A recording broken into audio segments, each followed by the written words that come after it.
Well, it's wonderful to meet you. Thank you so much for taking a minute out today. I appreciate it. Absolutely. Thank you for having me. Yes, absolutely. So let's begin our journey into your work by asking you this. 5 years ago, this pandemic changed Yeah. everything in so many ways. How did you get through the pandemic of 2020, and how has it affected the way that you live today?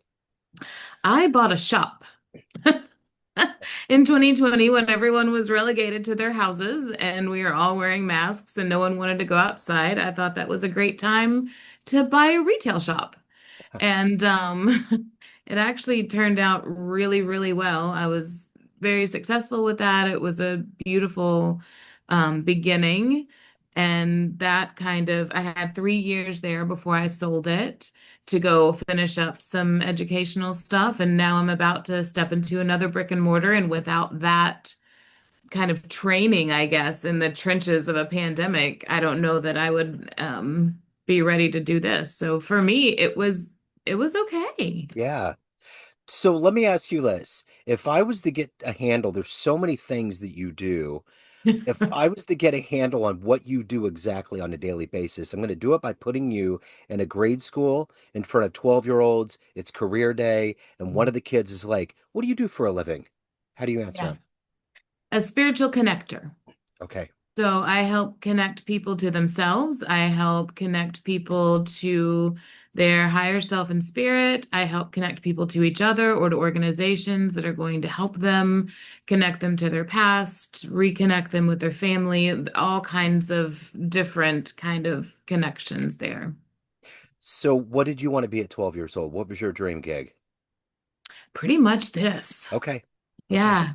It started as psychology.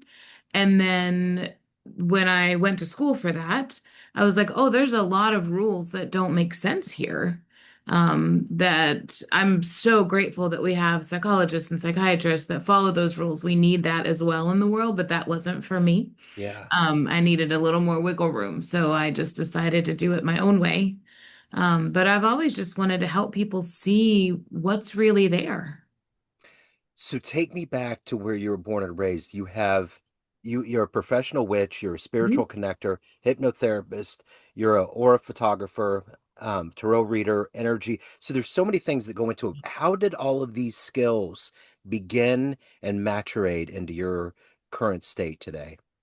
So I was born and raised in the American South in Texas. Um, I had a beautiful childhood, wonderful childhood, but was raised evangelical. And I don't know if it was the superpower thing or I'm also autistic and have ADHD, so ADHD. Yeah. And for me, it was just very clearly, oh, well, that's not right. I mean, there was just never any question. It wasn't an emotional decision. It just didn't line up. So I was the weird kid. This was the 80s, right?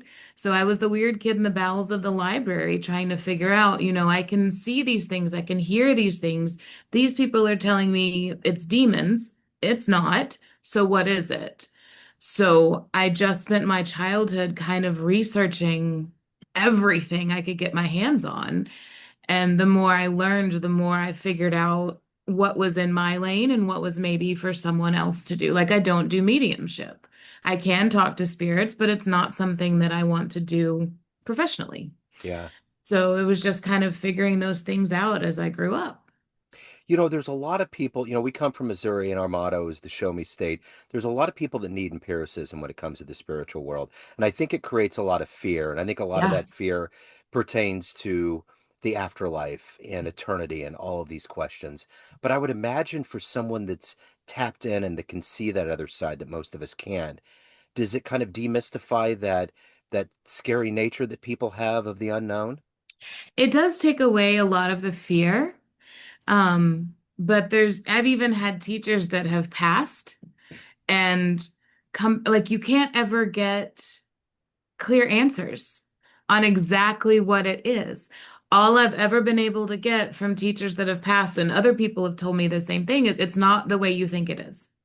Yeah. That's it. Like, there's something to it where we're not supposed to know. If we were supposed to know, we would have brought it with us, Yeah. right? Yeah. But where I find most of the fear being released for my clients, at least, is in past life regressions. So when they're able to, because I do transpersonal hypnotherapy, so I'm not telling them what's happening. I'm guiding them and they're telling me what's happening and I'm recording it for them. Yeah. So them being able to see all these different lives that they've had, watch themselves die. We go into the spirit world, they meet their guides, they talk to their loved ones, they go back into another life, experiencing that in a visceral way and having what we call an abreaction, so an emotional, visceral, body somatic reaction to what's happening is very different than just imagining a cool story, Yeah. right? So them going through that and feeling that somatically, when they come out of it, they'll tell me, I never thought that was real, but I can't deny what just happened. And I think for them, that's as close to empirical evidence as they're going to get on this side, right? Yeah.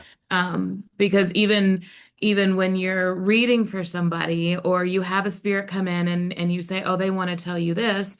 Well, if you really get down to the data of it, I could have pulled that from your brain, right? Just psychically taken that from your brain. It may not be Aunt Edna that's talking, so you can't prove that, right? But having them experience that themselves, I think, is really powerful. And why I brought in the aura photography, Yeah. because everything I do is so it's intangible. But the aura photography is something like we'll do before and afters Yeah. during a sound healing or a Reiki session, energy work session. So we'll do it before they do their woo-woo thing, and then we do one after, and they can see the difference in their energy signature, Yeah. and they can walk away with those pictures and have them as evidence. Yeah. So who's been kind of your inspiration in your life to become who you are, to find your real purpose and meaning? Um, I don't, that's such a tough question for me because Um, I really don't have a lot of like, I follow this person or this person inspired me. It's more, um, I think the teachings of Ram Dass kind of broke me open a little bit. Terrence McKenna, Alan Watts, like those guys that kind of got into the weirdness of the brain. But they also all went down paths that I didn't go down. So that's not necessarily my jam. But seeing people anywhere being authentically who they are is inspirational to me. Yeah. Yeah. So let me ask you this. And I hear a lot about, spiritual connections and people being curious about past lives and relatives and all of that. When is it appropriate? Is there a time where it's appropriate for a human being to seek out those kinds of services and that connection? And are there times where it's not necessarily appropriate? Is it all about what your intent is? It is a lot about intent, but it's also about where you are personally. So let's say your spouse passes. 2 weeks after that is not when you should go looking for, see if you had a past life with them, right? Like you have Yeah. a whole journey to go down before you're in a stasis point and your nervous system is regulated to the point where you're ready to hear whatever comes through. Does that make sense? Yeah. Yeah. Yeah. So how dangerous is the Ouija board? Oh, it's a piece of cardboard. Okay. It's a piece of cardboard. It has what we give it. Right. Right? So when you are doing any kind of energy work, magic, prayer, whatever you want to call it, what you bring to it is what you will get out of it. It's like tuning forks. So if you have a bunch of people sitting around this piece of cardboard that is a recognizable symbol in the spirit world, it's been around since what, the 70s, late 60s, early 70s. So you're putting all of that fear into this symbol that is recognizable. And so you're all sitting around it going, oh my gosh, oh my gosh, oh my gosh. And you're feeding that and you're Yeah. feeding the energy around you. Of course, that's going to be like a beacon, right? Yeah. And it's not demons that come through it. It's, souls that haven't dealt with their stuff yet. Yeah. Just because you are crossed over doesn't mean you're no longer sitting in the mind of an addict and looking for another way back in. We're still human. We Yeah. just don't have our bodies. There's a whole journey to go on after that. So if you're sitting around with a bunch of people that are thinking, oh, this is a piece of cardboard, this is fun, nothing, Right. right? Yeah. I totally get what you're saying. Yeah. So let me ask you this. having this ability to kind of tap into the spiritual world and being energetically sensitive, all of those abilities, how do you protect and kind of put a shield around your soul to be you, to not be driven or affected by it? Or is it just a natural part of the process? You're going to be swayed by these things that you decide that you want to go after if you're going to connect others. How do you kind of play that, parlay that out? I have an enormous amount of audacity, and I don't allow anything to touch me, talk to me, interfere with me in any way. Period, full stop. I don't need a stone for that. I don't need a spell for that. I am the magic in that regard. So that's what I teach my clients too. If you want to have an evil eye, if you want to carry some black tourmaline on you, if you want to have a spell that you say when you're afraid, great, that's perfect. But all of those are tools. You are the magic, your energy is the magic. Yeah, So if you decide, have the audacity to say, absolutely, you may not touch me. You may not come anywhere near me. I am not up for negotiation. yeah, Then it's already there, right? yeah, The only shielding I really do, honestly, is to protect me from the living more yeah, than the dead. It's more about not taking on other people's energy. So shielding is important for that. Like for some people who are empathic or more intuitive, going into crowds is really difficult because you're kind of overwhelmed with all of the emotions and things that are happening around you. So shielding is wonderful for that. But as far as the dead go, I have the body, I make the rules. This is the 3D plane. If I go to your plane, rules are different. I yeah, understand that. But yeah. here, no, not allowed. I tend to think that a good training ground for that would be to have animals, because cats and dogs Mhm. tend to follow the way we feel and the way we are. Yes. And they're going to come up to us and respond to the energy that we have when no one's watching, right? Yes. And Yeah. that's a real way of controlling that, because I know that I'll get around people that get totally freaked out by animals, and it's like they're going to smell it. It's Yeah. just They will and it, know. they are going to know. I think we could get rid of a lot of litigation in this country if we just put a bunch of dogs in the jury box. Let them sniff it out. Yeah, Yes. are they guilty? It would be like a 5 second thing. There wouldn't be Yes. all of this crazy stuff. It's Done. over with. See you Yeah. later. Yeah. Um, so let me ask you this. What is it that has consistently motivated you every day to get up to help people, help them on their journey, and to grow as a human being yourself? What is this collective energy? Because you're definitely in a realm of work that most people will never experience Mhm. and nor understand. So what has been that motivation? And do you ever hit days where you're like, this is draining, I need to take a break, or has it always been full on, let's go? Absolutely, I have those days for Yeah. sure. Um, I, my my daughter used to get asked, she was smaller, she was younger when I had my old shop, and she's like, "What's it like to have a witch for a mom?" She's like, "It's like a mom. She just knows more. Like there's not, she's still mom."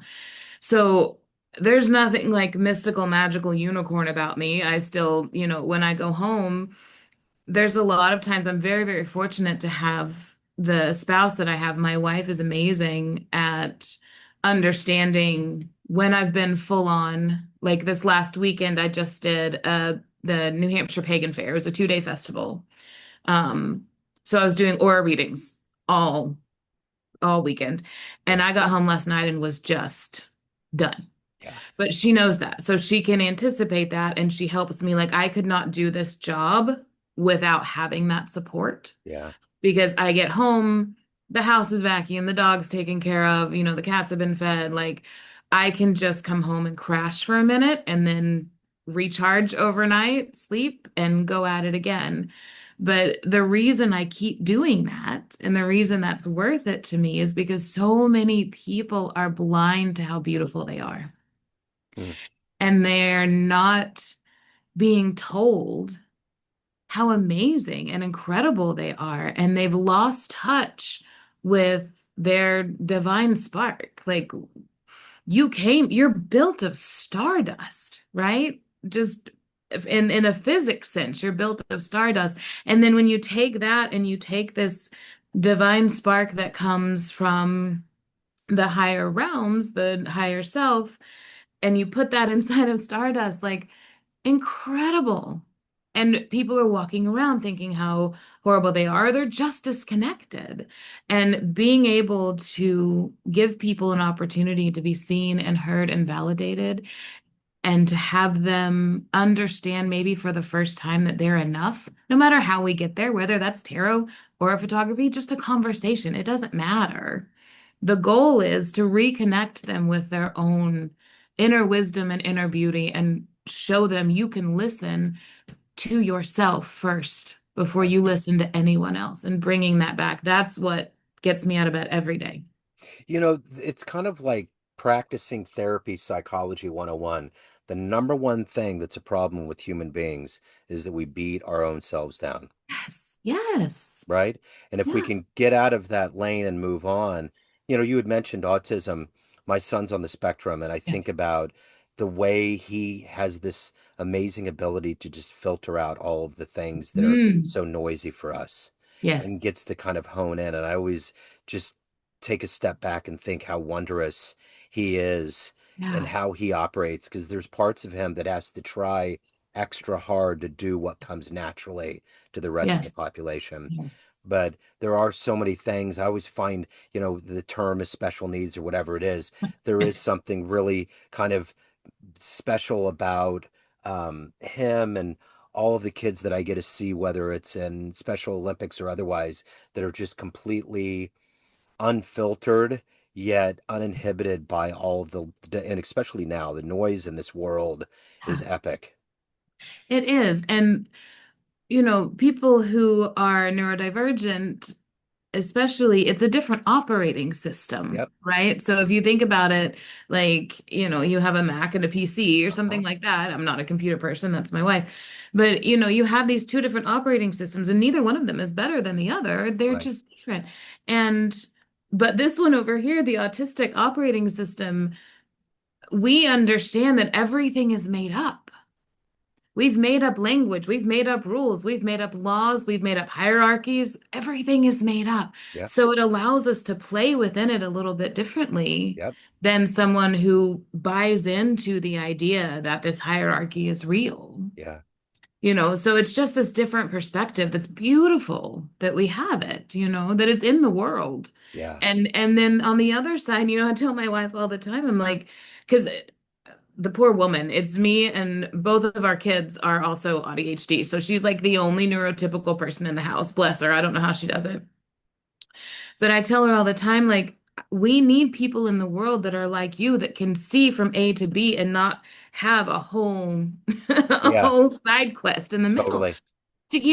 We need all of it. We do. We need It all of it. It all feeds off of each other. So, Yes. are there any unwritten or written rules about the way that you can navigate and explore the spiritual world? For instance, if you felt like you needed to get some questions answered, is there a part of you that has kind of an oath that you don't do it for yourself? You're not going to dip into the cookies when no one's in the room, or that kind of an idea. I mean, how does it work? If you have questions, because all of us have this lineage and we have this journey that we're on, do Yes. you just do it exclusively for clients and those that approach you? What's kind of the ultimate bubble around what you do? No, I don't believe in those rules. Okay. I never do anything for, like, how would you put it? Material gain. Like, I'm Right. not going to, and I don't believe in things like love spells. Like, we don't start a marriage with a kidnapping, all right? Like, we Yeah. don't, we're not affecting free will here. And you can't anyway, just by the way. Yeah. But people will let you pay them to tell you that they can. Yeah. But my only rule is I don't do anything if I'm in a space of fear or anger, because anger is just fear and drag, right? So I don't necessarily have to be in the happy, lovey-dovey, love space to do something. But if I'm sitting in a place of fear, of a scarcity mindset, of being angry about something, I will not let myself do any kind of energetic work, because it doesn't work, Yeah. right? It just falls flat, and now you've given that energy for nothing. And sometimes it can kick it back at you. Yeah. So I don't mess with anything if I'm in that state. And that's something that I ask my clients to respect as well when I'm teaching them. Yeah. You know, the backbone to a lot of really good literature and film is that there's always this kind of quest to figure out why we're here. What's the meaning? What's kind of the whole thing? And I would imagine being able to open up the book a little bit more to kind of the outside world, the spirits and seeing things, has that given you more clarity on what it really means, what our journey, what we're doing? Because I think a lot of people kind of are in 4D. We're in this Yeah. room. And if we don't see a door and we don't see a window or we don't see something that gives us some kind of empirical glimpse into the next place. We don't know. But for you and the way your mind works and the way you tap into the other side, do you feel like you have a meaning for why we're here? Oh, absolutely. And everyone's is individual. Yeah, And it's not just one thing. gotcha. So when we're talking about that spiritual connection web, so what I say today on this podcast may be one drop of the meaning I had because some person may listen to it and they may pick up something they needed from that and then they go off and they drop it on someone else and they needed that. It's this constant moving, shifting. It's not, oh, my purpose is to be a shop owner. My purpose is to be a psychic. Yeah, Our purpose is lived every single day in every door we hold open, in every conversation we have, every time we let someone merge when we'd rather just scream. All of those things, it's the butterfly effect is real. And you watch that when you do past life regressions, when you're talking to spirits, like the things that you would think are the big moments in your life, having a child, getting married, things like this. When people go back in their past lives, those aren't the things they're visiting. They're visiting these small moments that change someone's life or change someone's perspective or someone changed theirs. yeah, So our purpose is multifaceted yeah, and never ending. yeah. And we're here to learn all the time. And sometimes I'll find myself thinking on this planet right now, there are so many things that are happening. There's somebody riding a train in India. There's a farmer in China. There's a there's a child getting born in Indonesia. There's literally right now while we're speaking, there's Yes. this myriad. And I think sometimes being a jazz radio host, I understand this level of artistic improv in that kind of Yes. way, where I think about the billions and billions of possibilities that will never happen again. The Yeah. way that hawk flew in front of me right now will never happen again. Yeah. Right. And Yes. and we process that, which is the butterfly effect of the way that we'll have a mood or mode with our kids or spouses or whatever. And it's just like this continual thing. So you can't be like, yeah, Bob Dylan wrote this down on a piece of paper and that's the meaning of life, right? Yes, It's right. not the way it It's works. it it's jazz. Yeah. That's what it is. It's Hmm. all jazz. Yep. Yeah. All the time. Yes. No, no repetition, none of that. Yeah, it's amazing.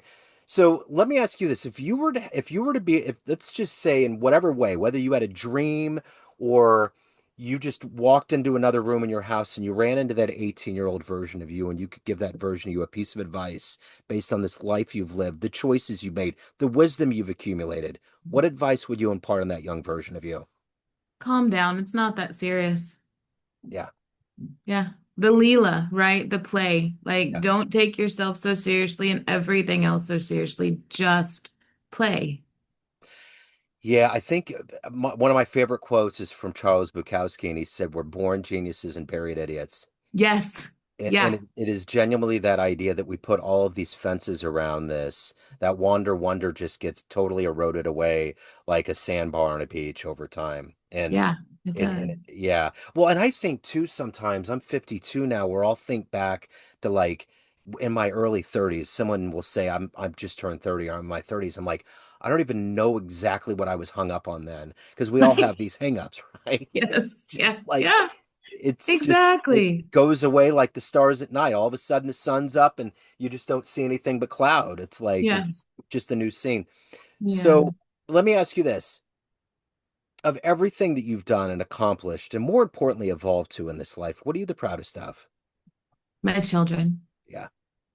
That I was able to raise children that can see the world as music, that can see the world as this big connected symphony with dissonance and harmony and all these beautiful things and be okay just floating in it.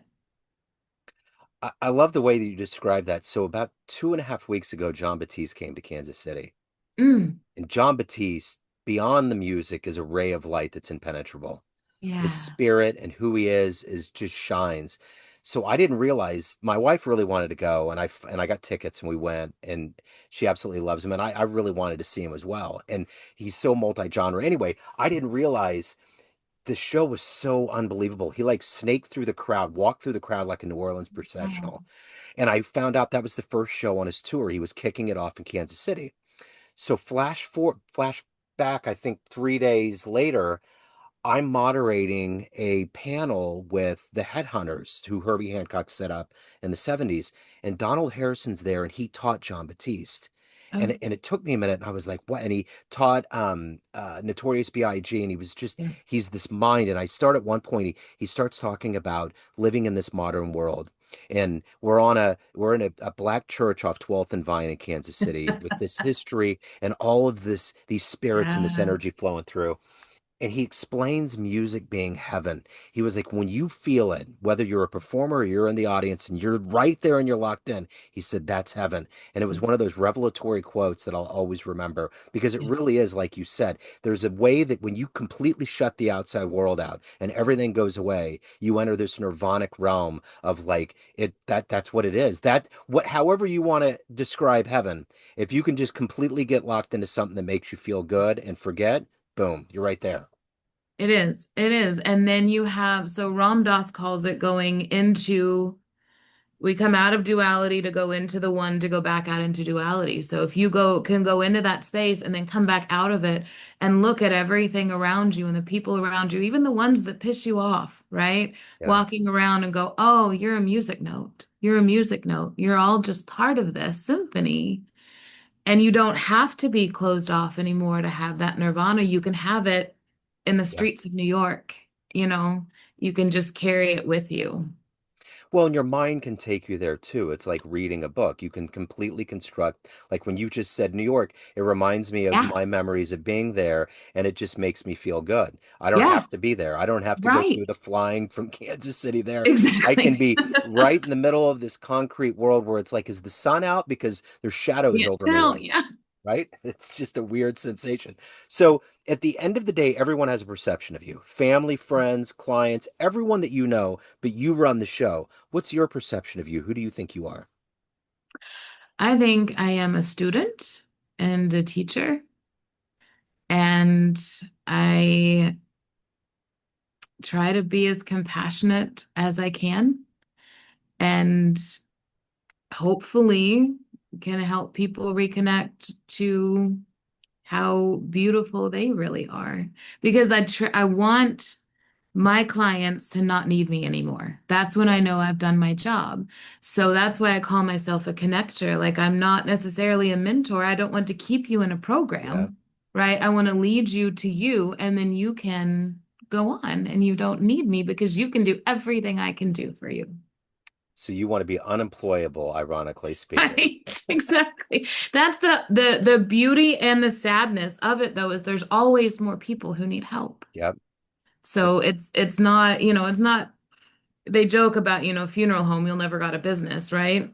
But it's almost like that. Like there's always people who are hurting. And so if I can stay open to receive those people, I'm never unemployed, Yeah. you know. Absolutely. It's always going to the revolving door. Hmm. So let me ask you this. We get off this call, time machine pulls up in front of your house, the Mhm. magic DeLorean, and you could go anywhere in the history of time and see one event with your own Oh, eyes. stars. What would you just watch and just so you can see it? The creation of the universe. Wouldn't it be loud? So loud, but I have earmuffs in Okay, my so you'd be okay. scenario. You'd be totally fine.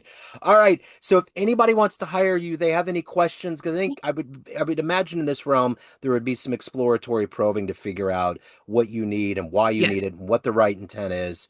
So if yeah, anybody wants to reach out, any of the all of the myriad of avenues that you have to offer, yeah. how do they do that? So you can go to hearthmagickshop.com. So it's hearth like a fireplace hearth, magic, Magick shop. And I schedule discovery calls. They're free. So that's just like a 5 to 15 minute call where we chat and we decide just that. Like, how am I going to be able to help you first, or should Yeah. you go to someone else? Because we don't always resonate. Yeah. And how can I help you if we are clicking in that way?